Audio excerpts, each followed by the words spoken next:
Wizards of the Coast has made it too easy for the players to decide March the Machine, Aftermath, or go reserve list shopping because the prices have never been lower, and that has led to a very high sales volume.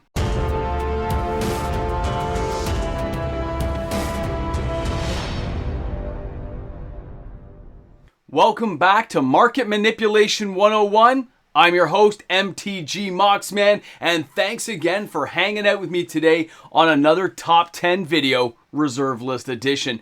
That's right, guys. With what Wizards of the Coast is giving the player base, the negativity that is out there right now is a pretty real thing, and I'll touch on that for Monday's video with March the Machine, but let's take a look at this. Let's look at the facts.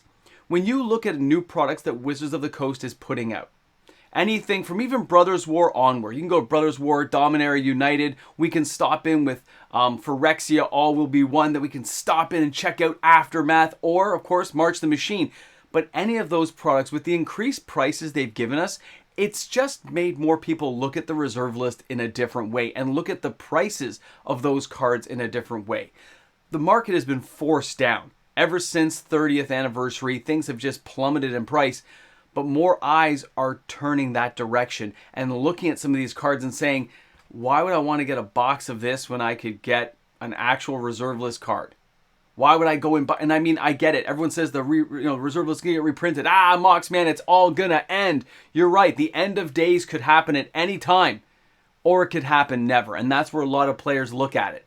They're buying the cards because they love them and want to enjoy them. And for the most part, they truly believe they're not going to get reprinted. And unless Wizards, causes an end of day scenario, chances are they're not going to. They'd rather ignore it and move on and keep making money than try to mess around too much in that reserve list, especially after the 30th anniversary. So that brings us to the market manipulation side of things. In the reserve list, as an unregulated market, capitalism rules all, and it's not impossible to corner the market on any given card, and it does happen. It's happened in the past, it's going to happen again. That's called buyouts. They are very easy to organize and get together. We've done a few here on the channel over the last couple of years. We've done some on my live streams on Sundays for fun, just to see how the market reacts, and it literally only costs a couple of bucks because some of these cards are $1 or less, and these are reserve list cards. Isn't that funny to think that a common for Magic the Gathering that's 30 cents is the same price as a reserve list card 30 years ago? I don't care if it's playable or not. That just seems so wrong to me on so many levels. But you know what? We've talked long enough. It's time to see the damage that has been done, what people are buying, and why. We're going to start at number 10. We're going to go to number 1. We're taking that trip down the yellow brick road together, and I hope you brought a friend to watch with you. And guys, thanks again for everyone who's subscribing to the channel and helping me get closer to that big number of 20,000 subscribers. You're amazing. I can't wait to see the party when we get there. All right, enough talk. Let's get to this. Starting out at number 10 is Mox Diamond from Stronghold. This card has been on the Hot 10 for the last couple of weeks, and it continues to hold a position here today. It has got 31 sales this week, May 6th to the 12th of 2023, with a market price of $612.56 US, the average price of $629.99, €391.84 to get this card into your house. And here in Canada, depending on the copy you're going for, a near mint's going to be about $800 Canadian, but you can find a heavily played copy for about $500 Canadian. So a little bit of a variance there depending on the copy you're after. But this card, of course, can fit into basically any deck you're playing in any of the formats you enjoy. It's an amazing piece of Magic history, and the amount of sales it's had continually has drained the market stock of what's available. Yes, there's still some on TCG Player. There's a few here and there on eBay, and the local stores do have a couple. But a few weeks of selling 30, 40 copies, there really isn't as many out there as there used to be. Pay attention to this if you're a person who's always wanted to get your hands on this card, because if the market keeps having its stocks drop like this, then inevitably the price is going to go up for the remaining people who are selling it. Supply and demand is everything. When there's not enough supply and the demand stays steady, we're going to see an increase in price, and that's kind of scary. Let's go ahead and check out number 9 this week, and kind of a surprise. This is Fastbond from Revised Edition. Now, I've always loved this card, and I promoted buying this card early on, saying it is a good card to own in case it ever gets unbanned. And that's when it was like $5-6 a copy. Now, it reached the high of around $80. Remember, it was the reserve list, revised edition, kind of first buyout of any cards that were reserve list from the revised edition. When those cards got bought out, it was the first time. And the spike lasted and went straight down. It's been falling ever since, but it has kind of petered out here in late 2022 to early 2023. I'm not seeing it drop nearly as fast as it was, and sales like this will kind of make it balance out, okay? 34 sales this week, market price of $15.99 US. The average price is $16.36 US, and it's €16.30 to get this card into your house. It's about 20 bucks here in Canada for a near mint copy. So really the Canadian dollar exchange is a little better here in Canada if you can get your hands on a copy. Now, this thing is basically not legal in most of the formats people like to play. Of course, Kitchen Table Magic still loves it. I guess you can play this thing in like old school formats, whereas the Vintage can play it, but you're not going to be seeing this in Commander unless they unban it. Do I think it should be unbanned? Absolutely. There are so many other killer cards out there that just, it doesn't matter anymore. Just unban the card, see how it does. If it gets too abused, then you ban it again. Give players a chance to mix it in with all the new cards that have been out there. I mean, they let Time Twister in. All right, guys, number 8 this week. A total surprise, Chaos Sphere, and that's from Mirage. 35 sales this week. Market price of $6.98 US. Average price, $6.70 US. I mean, it's only €3.97 to get this card in your house. 10 bucks here in Canada. For those who've never seen this card, this is an enchant world, which means it affects everybody. It is a 1 red, 2 generic, so it's pretty easy to get out. It says creatures with flying cannot block creatures without flying, and creatures without flying can block creatures with flying. So it's kind of a flip reverse, which is very interesting. And when built into a mono red deck for Commander, it's actually kind of lethal. It messes people up a lot. So, because a lot of people like to mix flyers in there, this thing's just going to ignore stuff. Love the card, love the artwork. It kind of got me back in the day as a kid. I thought it was kind of trippy there. So keep this kind of card in mind, because at less than 10 bucks, it's a real steal. Do I think you should like buy 4? Why not? 40 bucks? That's half the price of some of the Praetors we have on the market now, and that's for near mint. You can buy Moderately Played for like 3 bucks on TCG Player. So a playset of Moderately Played's 12 bucks? Come on. This is reserve list cards we're talking about here. What happens if this card spikes back up to that $15, $20 mark? What happens if it goes higher in the future? You can see it's had a bit of a resurgence at the end of the sheet there. You can see it's kind of spiking up, and that's because I missed some sales the previous 2 weeks. It wouldn't have made the hot 10. It would have made the top 10 cards, but it definitely would have mattered on the market when I was calculating things out. So interesting card, a lot of fun. I do own my playset of 4, so I don't really have to worry, but if you don't, you might want to get in on it. Now, number 7, here is Pendril Mist. Now, this is a card I have toyed with many times in some new Commander decks. This card's from Weatherlight. For anyone who can't afford, the beautiful, Tabernacle at Pendril Vale for like $5,000 Canadian, this is the card to get, okay? It is 1 blue, 3 generic. It is an enchantment. Each creature gains during your upkeep, pay 1 generic or bury this creature. Now, I love the card because it was an affordable option. I actually mix it with Tabernacle when I have the Tabernacle. I've bought and sold them over the years. I don't have one currently, but when I have it, yes, it's a great combination card to use to really make people start paying a lot of mana to keep their creatures alive. And at a measly $12 to $15 US, I mean, you can find this thing on TCG Player for like 8 bucks still. This is a pretty good steal. We bought a few copies last week on the channel. It is a great card to own, and of course, it's been as high as $40 US. This thing will go up in time.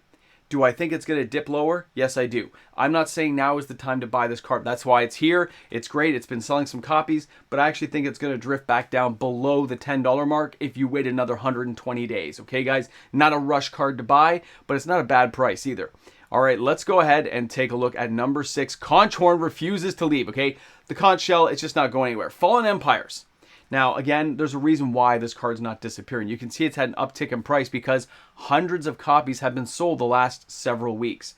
Average price is now $5.25 US. Market price is $4.99 US. €3.38 to get this card into your house. Not available locally where I am living, so I couldn't compare any copies. I had to go outside of Toronto, and I found some copies for around $8. And that's for near mint for a Fallen Empires card. And remember what this card does, guys. 2 generic, 1 tap and sacrifice. Draw 2 cards and put any 1 card back on top of your library. It is a brainstorm for any deck, any Commander deck. And if you already have a brainstorm, you can still add this in to double your chances, double your fun, double mint good, double mint gum. You know how it goes. Old commercials coming back live here on the Moxman's channel. Now let's go ahead and take a look at number 5. I don't know why, but here it is, Kudzu. All right, guys, revised edition. Most of you guys will not know this card, I bet. Average price, $1.81 US. Market price, $1.58 US. €3.11 to get this card in your house. $4 here in Canada. Take a look at the card, guys. 2 green, 1 other. Kudzu is an enchant land. Whenever target land becomes tapped, it's destroyed. Unless that was the last land in play. If not, anyway, you get to move it around to other people's lands. So it's kind of going back and forth. I'm destroying your land, you're destroying my land until there's no lands left in play. It is a very brutal card from back in the day, and we did use it often. Okay? We really did. And we would like unsummon it. So you'd like have a time elemental out there and you like start enchanting people's lands and unsummon it with the time elemental after they tapped it. It was horrible things. Horrible things we would do to people. Okay? But Kudzu is a very cheap reserve list card. Honestly, if you're going to buy this card though, guys, why not go for the unlimited copy? Spend a few extra bucks because unlimited is so much harder to find than the revised edition right now. I would just go for the unlimited versions if you can afford the extra few bucks, okay? Again, you can find this thing for like 50 cents on TCG Player. No major hindrance there. Number 4, Implements of Sacrifice, Fallen Empires. We got to talk about this one. All right, now 53 sales. Nothing to snub at, guys, but at $1 a card, it only cost the person 53 bucks to get there, okay? So whoever bought this literally spent less than 100 bucks and they could make the top 10 just because it's such a cheap card. So what does this card do? Let's take a closer look. Implements of Sacrifice is a 2 generic, 1 in tap. Sacrifice the implements to add 2 mana of any 1 color to your mana pool, play it as an interrupt. Kind of interesting, isn't it? It's 2 to get out, it's 1 to use, but it does give you 2 mana. And I do like the flavor text, you know, the whole thing of relics of the Ebon Hand, because, you know, they're big on sacrificing thralls to generate black mana. It's kind of like the idea. That's why it's a black knife, if you look into this kind of stuff. And it has a black chalice because it's Order of the Ebon Hand. Very cool. Implements of Sacrifice. You get it? The thrall's blood and stuff to generate mana. But I look at the card, guys, flavor text aside. It's not the most versatile card. It definitely would not see a lot of play in anybody's decks nowadays, but it doesn't mean it can't be used. Remember, there are ways to regurgitate these things back and kind of make infinite mana loops. Kind of keep that stuff in mind, okay? You can go hunting for stuff. You'll find things. All right, number 3, Dwarven Pony. Dwarven Pony is back. Again, this one's from Homelands. Now, unlike Implements, this card's not as bad as you think. Average price is $1.80. Market price $1.32. €1.91 to get this card in your house. $3 here in Canada. Take a look at the Dwarven Pony from Homelands. Remember, even as a 1, it is 1 red for a 1/1. That's not bad. But even by today's standards, that's not a bad card. Okay? But it has that additional ability of 1 red and 1 other. Target dwarf gains Mountain Walk until end of turn. Think about Torbrin and Rankle, that new combo card, and all the crazy effects those guys do if they were unblockable. If you can make these things unblockable. Think about the combos of new dwarves that may be created in the future. When I compare this thing to things like Didgeridoo, and you compare it to things like Dwarven Pony, or these little combo cards, Willow Priestess, things like this that haven't really connected with everyone yet, but there's only so many out there. It's a finite resource. You don't know what's going to happen. Cornering the market on a card that's like $1.50 might be worth your while for anybody in the next 20 years of Magic who ever wants to build a dwarf tribal will probably buy one of these cards. Interesting stuff anyway. Interesting how the Moxman's mind starts to drift away into nothingness and say, imagine what could happen. All right, guys, number 2, Mudslide. 104 sales. Ice Age card. $2 and $26 is the average. The market price is $1.97 US. This thing has bottomed out from over $10 during the buyouts of 2021 all the way down to like $1.50 on TCG Player. And remember, guys, I've always got a shill for myself at the end of the videos like this because it helps my channel. Anyone here, you can go ahead and click the link in my video saying TCG Player. It'll take you right to your TCG shopping experience. And if you clicked my link, my affiliate link found in the description of my videos, I get a kickback of 3.5% on anything you spend through TCG Player. They send me a little stipend, a little thing that helps the channel out. So I appreciate everyone who takes the time to do that. Now let's take a closer look at Mudslide. The shilling is done. 1 red, 2 other enchantment. Creatures without flying do not untap during their controller's untap phase. At the end of his or her upkeep, each player may pay an additional 2 per creature to untap a creature without flying he or she controls. Now think about that. Untapping, you have to pay for it. Pendril Mist, you gotta pay a life. There's other cards out there like Peacekeeper. There's all kinds of crazy combo cards to basically nullify attacking. People don't always put these things together. I'll tell you right now, nobody expects it. And it's so fun now with more options for 5-color decks that are pure enchantment decks. Awesome. Love this card. So cheap. And yes, we bought this one out last Sunday on the channel. So the channel here, the Moxman, we probably counted for most of these sales, okay? Great card. I mean, I think I bought, what, 8 copies for like 10 bucks? It was crazy. Now we're going to the number 1 card. Can you guys guess? Do you want me to pause for effect? Let me pause. Pause. Boom! Not Pause Brown. He's got a great channel too, by the way, guys. Shout out to Pause out there. We got Rainbow Veil, number 1, Fallen Empires, 167 sales. Okay, another card to talk about here, May 6th to the 12th of 2023. Why are people buying this card? What is happening? What are the effects on the market? Fallen Empires has a print run of around 280 million cards. Lots of cards out there. How many in good condition? That's the question. How many are actually surviving into the market today? I'll tell you, people threw these cards out, like right into the garbage. They didn't care. Rainbow Veil was not considered valuable back in the day because you have to give it to your opponent. This card now, if you see, it's starting to uptrend again. This thing's been kind of around that $18 to $20 mark, but it's starting to go up again because the sheer pressure on the market in the sales department. I'm talking the supply is dwindling, but the demand is staying constant. And that's a problem for a card like this because people are not going to go shoveling through their bulk trying to find this card right now. It's not worth it. So, you know, the stress on the supply is going to be worse. The price is going to go up. Average price, $8. Market price, $9.06. €7.01 to get this card into your house, okay? This is the number 1 card, guys. It's almost 200 copies this week. This card, yes, it taps to add any color to your mana pool. But then you got to pass it to your opponent at the end of the turn. It can be very strategic inside of a commander game. Remember that, guys. Cards like this do see play. You just don't hear about it all the time, but trust me, people are trying to figure ways to make this card work for them. But let's talk about this at the end. I know this video is going a little bit longer than normal, guys, but I do want to stress this point. In a reserve list market like this, in an unregulated space, people are going to tell you, you don't need 5 copies. You don't need 10 copies. You're making it harder for other players to buy this card. Yes, that's what happens in life. Supply and demand. Those who can afford to buy the cards and hold them usually generate wealth, right? I get it. And for everyone who wants these cards, there's been opportunities. These cards have been as low as a couple of bucks a few months ago. Even 4 weeks ago, some of these cards were like half the price they're at now. It's just the way Wizards is making their market run right now.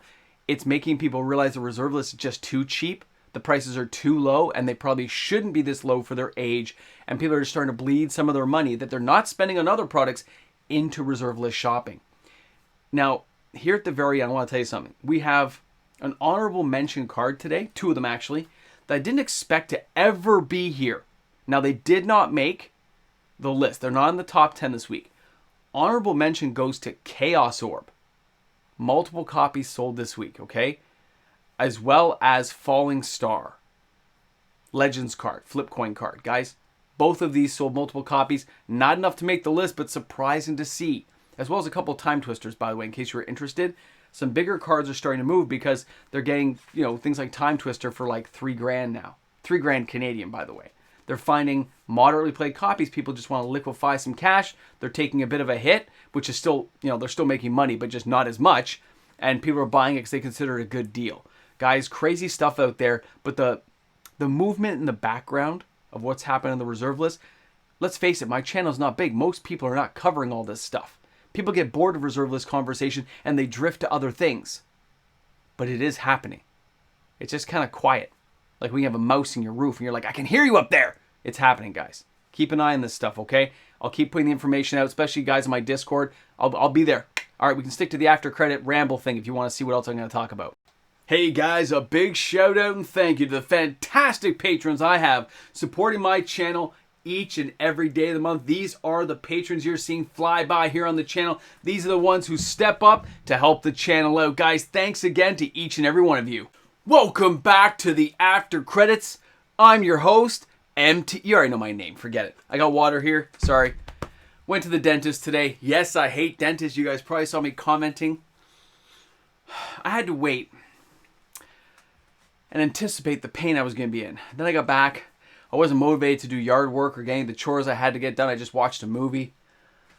And then, you have to wait for all that numbing to wear off, so I had to wait to do my videos later than normal because I couldn't talk right because, you know, that gel stuff they injecting you. Crazy stuff, guys. But you know what? We're here. We're at the end, and you guys are still here. The sales on the reserve list are way higher than people realize. They're just not enough volume to capture in a video like this.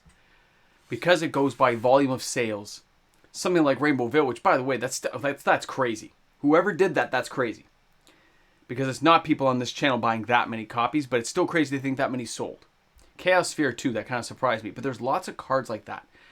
Gravity Sphere, Abyss. There's cards making movements and they're selling, you know, oh, my buddy's like, oh, I got 2 Abysses for like $800 each, near mint.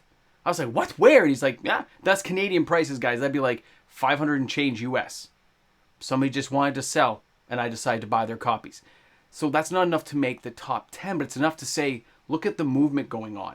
Look at where things can go and where collections start to, you know, build up and consolidation, and people who have extra cash because they're in a secure position can afford to do this because they don't want to buy products like this.